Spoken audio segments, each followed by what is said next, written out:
ভবানীপুৰ সৰ্বক সমষ্টি বিধায়ক মনোৰঞ্জন তালুকদাৰক প্ৰাৰ্থিত্ব প্ৰদান কৰাক লৈ বৰপেটাৰ ৰাজীৱ ভৱনত উজ্জ্বল প্ৰতিবাদ। সমষ্টিখনত কংগ্ৰেছৰ প্ৰাৰ্থী প্ৰদান নকৰিলে সমূহীয়া পদত্যাগ কৰাৰ হুংকাৰ।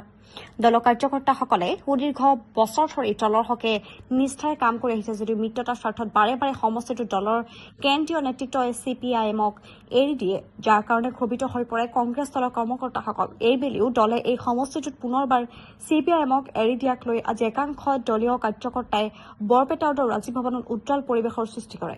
প্ৰতিবাদকাৰীসকলে ভবানীপুৰ সৰ্বক সমষ্টিটোক CPIMক এৰি নিদিয়াৰ বাবে ঊৰ্ধ্বতম কৰ্তৃপক্ষক আহ্বান জনাই কয় যে সাংগঠনিক ভেটি নথকা CPIMক যদি সমষ্টিটো এৰি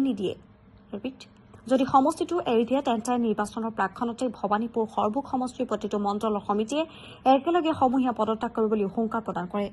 তদুপৰি প্ৰতিবাদকাৰীসকলে সংবাদ মাধ্যমৰ আগত কয় যে মনোৰঞ্জন তালুকদাৰৰ নিচিনা এজন গাদ্দাৰক কোনো পধ্যে আমি মানি নলয় ভবানীপুৰ সৰ্বক সমষ্টি কংগ্ৰেছ দলৰ কৰ্মকৰ্তাসকলে। ২০২৪ লোকসভা নিৰ্বাচনক বিধায়ক মনোৰঞ্জন তালুকদাৰে কংগ্ৰেছৰ লগতে গাদ্দাৰী কৰা বুলিও অভিযোগ উত্থাপন কৰে কংগ্ৰেছৰ কৰ্মীসকলে। কংগ্ৰেছৰ তৰফৰ পৰা কৈ আছো যে নৱনিৰ্বাচিত ভবানীপুৰ সৰ্বক সমষ্টিৰ যিজন CPMৰ প্ৰাৰ্থীক ইয়াত প্ৰতিদ্বন্দ্বিতা কৰাৰ কাৰণে যৌথ দলৰ আমাৰ প্ৰাৰ্থী হিচাপে নিয়োজিত কৰিব বিচাৰিছে। সেই ক্ষেত্ৰত আমি আপত্তি দৰ্শাইছিলো, মানে APCC বা আমাৰ জিলা ব্লক কংগ্ৰেছক, কিন্তু সেইপদে কোনো কাৰ্যকৰী হোৱা নাই। সেই ক্ষেত্ৰত আগন্তুক 2026 বৰ্ষৰ নিৰ্বাচনত অৱতীৰ্ণ হোৱাৰ কাৰণে কংগ্ৰেছ দলৰ প্ৰাৰ্থী হিচাপে আমাৰ পেনেলত যি কেইজনৰ নাম আছে তাৰে এজনক সিদ্ধান্ত ললে আমি নথৈ আনন্দিত হম। যদি নিদিয়ে আমি কংগ্ৰেছ দলৰ পৰৱৰ্তী সিদ্ধান্ত লোৱাৰ কাৰণে আমি একমত হৈ যৌথভাৱে লোৱাৰ কাৰণে সিদ্ধান্তত উপনীত হম। মিত্ৰজোঁটৰ প্ৰাৰ্থী হলে আমি যিহেতু তেওঁ আমাৰ MP ইলেকশ্যনৰ সময়ত মিত্ৰজোঁটৰ যৌথ থকা স্বত্তেও তেওঁ MP ইলেকশ্যনৰ আমাৰ পাৰ্টিজনক হৰুৱাইছিল। সেই ক্ষেত্ৰত তেখেতক আমি সমৰ্থন কৰা যুক্তিযুক্ত নাই। মানি ললেও আমি এই বিষয়ে অৱগত নহয় আৰু আমি ইয়াত সিদ্ধান্তত আমি বিৰোধ কৰিম। আমি দল ত্যাগ কৰিম। আমাৰ ব্লক কংগ্ৰেছৰ যেমান ব্লক কংগ্ৰেছ আছে Bhabanipur block Congress all block কংগ্ৰেছৰ পৰা আমি কৰিম। হাইকমাণ্ডে যিহেতু ইতিমধ্যে ডাইৰেক্ট কোৱা নাই যে CPIMক এৰি দিম, কিন্তু আমাৰ প্ৰথম কথা হৈছে যি দলৰ অস্তিত্ব নাই, যাৰ এটা ৱাৰ্ড মেম্বাৰ নাই, যাৰ এটা আঞ্চলিক পঞ্চায়তৰ সদস্য নাই, যাৰ এটা জিলা পৰিষদ নাই, তেনেকুৱা এটা দলক আমি কংগ্ৰেছ কৰ্মী বা সৰ্বক ভবানীপুৰৰ কোনো ৰাইজে মানি নলয় প্ৰথম কথা। আৰু এইবাৰ যদি ভবানীপুৰ সৰ্বক সমষ্টিত মনোৰঞ্জন তালুকদাৰ ডাঙৰীয়াক পুনৰবাৰ টিকেট দিয়ে, আপোনালোকে জানে যে মোৰ আগৰ বক্তাসকলে কৈছে যে আমি সকলোৱে দলীয় পদত্যাগ কৰিম। আমাৰ কিমানজন বুলি নহয়, আপোনাক মই কৈছো আমাৰ যিমান দলীয় কৰ্মী আছে ব্লকৰ আমি সমূহীয়া পদত্যাগ কৰিম।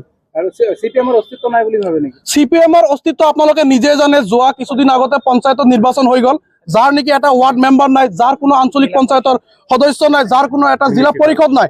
আৰু আপোনালোকে ভালকৈ জানে যে 2021 চনৰ যি নিৰ্বাচন আছিলে, নিৰ্বাচনত তেখেতসকলে ইমান দাম্বালি মাৰি কৈছে যে অকলে নিৰ্বাচন কৰি জয়ী হব, যাই নেকি আপোনাৰ 50,000 ভোট পোৱা নাই। আৰু আমাৰ ভবানীপুৰ সৰ্বক সমষ্টিৰ মাত্ৰ 17,000 ভোট তেওঁলোকে পাইছিল। অস্তিত্ব নোহোৱা কাৰণে হৈছে এইটো।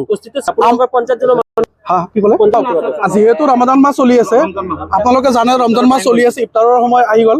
অলপ আগত আপোনালোকে নিশ্চয় দেখা পাইছিলে মানুহ বহুত আছিলে, কিন্তু ৰমজান মাহ সময় হৈ গল, যিহেতু আৰু 4-5 মিনিটে বাকী আছে, সেইকাৰণে সকলোৱে ইফতাৰৰ কাৰণে প্ৰিপাৰেশ্যন লৈ আছে। সেইকাৰণে মানুহ নাই। চাওক, আমি এতিয়াও আশাবাদী যে আমাৰ কংগ্ৰেছ হাইকমাণ্ড, আমাৰ মাননীয় সভাপতি গৌৰৱ গগৈ ডাঙৰীয়া আমাৰ কংগ্ৰেছ দলক ভবানীপুৰ সৰ্বক সমষ্টি চিটখন এৰি দিব বুলি। কিন্তু আপোনালোকে জানে যে যদি ইয়াত সৰ্বক ভবানীপুৰত যদি ভবানীপুৰ সৰ্বকত যদি কংগ্ৰেছ দলক নিদিয়ে, আপোনালোকে জানে যে ইয়াত মনোৰঞ্জন তালুকদাৰৰ কোনো অস্তিত্ব নাই। আপোনালোকে তেতিয়া উইথ প্ৰুফ পাই যাব। আৰু এইটোতো সঁচা কথা।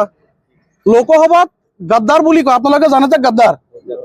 লোকসভাত মনোৰঞ্জন তালুকদাৰে কংগ্ৰেছ দলত গাদ্দাৰী কৰিছে আৰু গাদ্দাৰীৰ ফল তেখেতে পাই গৈছে। এটা 2021 চনত নিৰ্বাচনত চাওক, আমি প্ৰথম কথা কংগ্ৰেছৰ হাইকমাণ্ডৰ নিৰ্দেশ মৰ্মে 2021 চনত আমি ভোট দিছিলো। আমি ভোট দিয়াৰ আমাৰ পাপটো ক'ত হ'ল? পাপটো হ'ল 2021 যি লোকসভাৰ নিৰ্বাচন। পাপৰ ফলটো তেখেত দেখাই দিলে, কাৰণ তেখেত গাদ্দাৰৰ পৰিচয় তেখেত দেখাই দিলে। পাপ কি কৰিব? এজন গাদ্দাৰ হয় কাৰণে তেখেত 2021 চনৰ নিৰ্বাচনত কংগ্ৰেছৰ বিৰোধিতা কৰিছে। পৰৱৰ্তী সময়ত কি কৰিব? পৰৱৰ্তী সময়ত এটাই কথা, আমি কোনো পৰ্যায়ে CPM-ৰ প্ৰাৰ্থীক আমি মানি নলওঁ, তথাপি আমি মানি নলওঁ। বিকল্প আমি ব্যৱস্থা ল'ম। আমি পদত্যাগ কৰিম, আমি বিকল্প ল'ম। নিশ্চয় আপোনালোকে অৱগত হৈ যাব, নিশ্চয় সময়মতে অৱগত হৈ যাব। আমি মিত্ৰতাৰ বিৰোধী নহয়।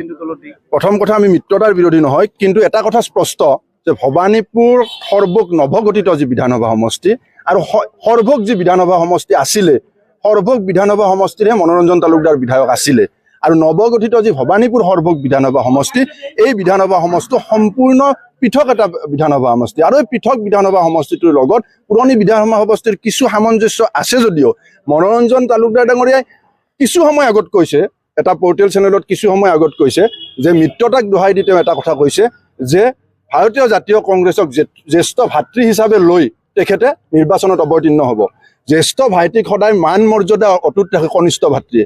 যিহেতু জ্যেষ্ঠ ভাতৃক মান মৰ্যাদা কনিষ্ঠ ভাতৃ অটুট ৰাখে, তেখেতে প্ৰথমতে মিত্ৰতাৰ ধৰ্মটো পালন কৰক। যোৱাবেলি তেখেতক কংগ্ৰেছে এৰি দিছিলে। কংগ্ৰেছে তেখেতক ইমানখিনি মৰম কৰাৰ পিছত বিগত লোকসভা নিৰ্বাচনত তেখেতে ভাতৃ সংগঠনটোকে, যাৰ লগত ভাতৃত্ব পাতিছিলে, ভাতৃত্ব পতাৰ পাছত সেই ভাতৃকে তেওঁ কুঠাৰঘাত কৰি তেওঁ লোকসভা নিৰ্বাচনত অৱতীৰ্ণ হ'ল, যাৰ কাৰণে আমি লোকসভা নিৰ্বাচনৰ আমাৰ প্ৰাৰ্থীগৰাকীৰ 1,22,000 ভোটত হাৰিলোঁ। কিন্তু অতি নিৰ্লজ্জ কথা, তেখেতৰ কাৰণে হয়তো লজ্জাবোধ নাথাকিব পাৰে, আমাৰ লজ্জাবোধ আছে।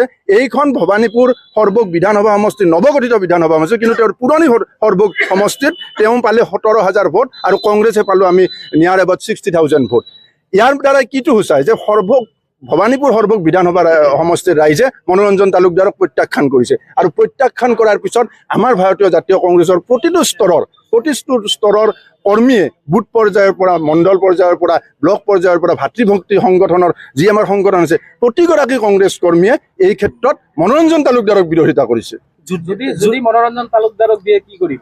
মনোৰঞ্জন তালুকদাৰ একগোট হৈ, আমাৰ ইতিমধ্যে কৰ্মী একগোট, আৰু এই কৰ্মী একগোট হৈ আমি সিদ্ধান্ত ল'ম। আৰু সিদ্ধান্তটো এই মুহূৰ্তত আমি মুকলিভাৱে ক'ব বিচৰা নাই। এতিয়াও আমি আমাৰ অসম প্ৰদেশ কংগ্ৰেছ কমিটিৰ সন্মানীয় সভাপতি গৌৰৱ ডাঙৰীয়াৰ ওপৰত বিশ্বাস আৰু আস্থা আছে, মাননীয় দেৱব্ৰত শইকীয়া ডাঙৰীয়াৰ ওপৰত আস্থা আছে, আৰু আমাৰ নিৰ্বাচনী যি স্ক্ৰিনিং কমিটি, প্ৰতিগৰাকী সদস্যৰ ওপৰত আমাৰ কংগ্ৰেছ কৰ্মী হিচাপে আস্থা বিশ্বাস আছে। কিন্তু আস্থা বিশ্বাস থাকিলেও আমি ইতিমধ্যে বৰপেটা জিলা কংগ্ৰেছ কমিটিৰ বৰ্ধিত কাৰ্যনিৰ্বাহক সভাই ভবানীপুৰ সৰ্বক বিধানসভা সমষ্টিটো CPM দলক এৰি দিব নলগাৰ স্বাৰ্থত প্ৰস্তাৱ গ্ৰহণ কৰি আমাৰ ঊৰ্ধ্বতম কৰ্তৃপক্ষলৈ ইতিমধ্যে সেই প্ৰস্তাৱৰ প্ৰতিলিপি প্ৰেৰণ কৰিছে, আৰু সেই প্ৰস্তাৱৰ প্ৰতিলিপিৰ বিষয়টো ইতিমধ্যে চৰ্চাও হৈছে। আৰু এই চৰ্চিত বিষয়টোৰ ওপৰত আমাৰ প্ৰতিজন কংগ্ৰেছ কৰ্মী কিন্তু দৃষ্টি আছে আৰু নজৰ আছে, আৰু এই নজৰ আৰু দৃষ্টিৰ লগত সামঞ্জস্য ৰখা কথাখিনিৰ লগত মনোৰঞ্জন তালুকদাৰৰ যি বিগত 5 বছৰীয়া কাৰ্যকালৰ যি প্ৰতিষ্ঠান বিৰোধী ঢৌৱে হওক, আৰু এটা কথা আপোনালোকক ক'ব লাগিব, নিৰ্বাচনৰ বৈতৰণি ভাৰতীয় জাতীয় কংগ্ৰেছ দলৰ কৰ্মীসকলৰ পিঠিৰ ওপৰত উঠি তেওঁ বৈতৰণি পাৰ হ'ল, নিৰ্বাচনত জয়যুক্ত হ'ল, আৰু নিৰ্বাচনত জয়যুক্ত হৈয়েই প্ৰথমতে ভাৰতীয় জাতীয় কংগ্ৰেছ দলৰ কৰ্মীসকলৰ পিঠিত কুঠাৰঘাত কৰিছে। ইয়াৰ প্ৰত্যুত্তৰ আমি দিমেই। বিভিন্ন ক্ষেত্ৰত আপোনালোকে জানে এই বিষয়টো জানে। তেখেতে যিহেতু মিত্ৰতাৰ ধৰ্ম পালন কৰা নাই, মিত্ৰতাৰ ধৰ্ম পালন কৰিবলৈ আকৌ তেখেতক এবাৰ বুজনি দিছোঁ, শিক্ষণ লওক ভাৰতীয় জাতীয় কংগ্ৰেছৰ কৰ্মীসকলৰ পৰা, যে যিহেতু তেওঁ মিত্ৰতাৰ ধৰ্মৰ কথা কৈ আছে, তেখেতক 5 বছৰ কাৰ্যকাল খাবলৈ দিয়া হ'ল বুলি এইকাৰণে কৈছোঁ, খাইছে তেখেতে, আৰু সেইকাৰণে মিত্ৰতাৰ ধৰ্ম পালন কৰি মিত্ৰতাৰ যিহেতু তেওঁ জ্যেষ্ঠ ভাতৃ হিচাপে কংগ্ৰেছ দলক অভিহিত কৰিছে, জ্যেষ্ঠ ভাতৃক মান সহকাৰে ভাৰতীয় জাতীয় কংগ্ৰেছ দলৰ প্ৰাৰ্থীগৰাকীক নিৰ্বাচন খেলাৰ বাবে তেখেতে মিত্ৰতাৰ ধৰ্ম পালন কৰি বিগত 5টা বছৰ ভাৰতীয় জাতীয় কংগ্ৰেছৰ কোনো এগৰাকী সদস্যই তেখেতৰ পৰা কোনো ক্ষেত্ৰতে সহযোগিতা পোৱা নাই। এইটো সম্পূৰ্ণ আমাৰ যি ভবানীপুৰ সৰ্বক বিধানসভা সমষ্টিৰ সৰ্বস্তৰৰ যি দলীয় কৰ্মী আছে, এই দলীয় কৰ্মীসকলৰ মুকলি মঞ্চৰ আলোচনাৰ জৰিয়তে সিদ্ধান্ত হয়। আমাৰ এই প্ৰতিবাদটো আপোনালোকে গম পাইছে, আমাৰ মিত্ৰজোঁটৰ প্ৰাৰ্থী বাৰে ভবানীপুৰ সৰ্বক সমষ্টিটো প্ৰতিবাৰে আমাৰ মিত্ৰজোঁটৰ প্ৰাৰ্থীক দিয়ে, আৰু আমাৰ সংগঠন অতিকৈ ষ্ট্ৰং, 270খন আমাৰ বুথ আছে, 270টা আমাৰ বুথ সভাপতি আছে, সদস্য আছে। বাৰে বাৰে মনোৰঞ্জন তালুকদাৰদেৱে আমাৰ কংগ্ৰেছৰ বকচাত উঠি বাৰে বাৰে তেখেতে MLA হয়। আমি বেয়া পোৱা নাই, আমি হাইকমাণ্ড মানা দল। হাইকমাণ্ডৰ নিৰ্দেশ মতে যোৱা 5 বছৰতো তেখেতক আমি সম্পূৰ্ণ ছাপোৰ্ট কৰি তেওঁক বিধানসভালৈ পঠালোঁ। আৰু আমি আপোনালোকৰ জৰিয়তে তেওঁক আজি ৰিকুৱেষ্ট কৰিব বিচাৰিছোঁ, তেওঁ এইবাৰ নিজেই আমাক এৰি দিয়ক।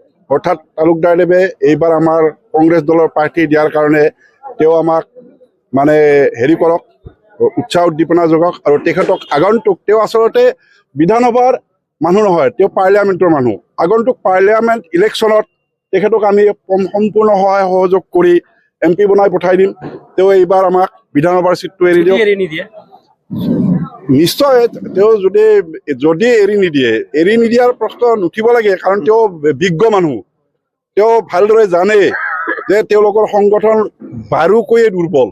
আপোনালোকেও ভালদৰে জানে, আপোনালোকে মোতকৈ বহুত অভিজ্ঞ ব্যক্তি, আৰু আপোনালোকে সাংবাদিক বন্ধু, সাংবাদিক মানুহ, বিভিন্ন জেগাত আপোনালোকে ঘূৰি থাকে।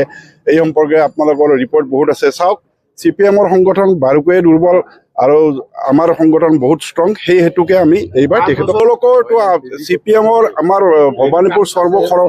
ভবানীপুৰ সৰ্ব সমষ্টিখনে যে বাৰে বাৰে ল'ব এইটো নহয়। আমি মিত্ৰতাৰ বিৰোধিতা নকৰোঁ। তেওঁলোকে এইবাৰ বেলেগ আন এটা সমষ্টিত লওক। বহুত কেইটা সমষ্টি আছে CPM-ৰ ভাল সংগঠন থকা সমষ্টি আছে, তাতে লওক। এইবাৰ আমাক জাতীয় কংগ্ৰেছ দলক এৰি দিয়ক, সেইটোৱে আমি কৰিছোঁ।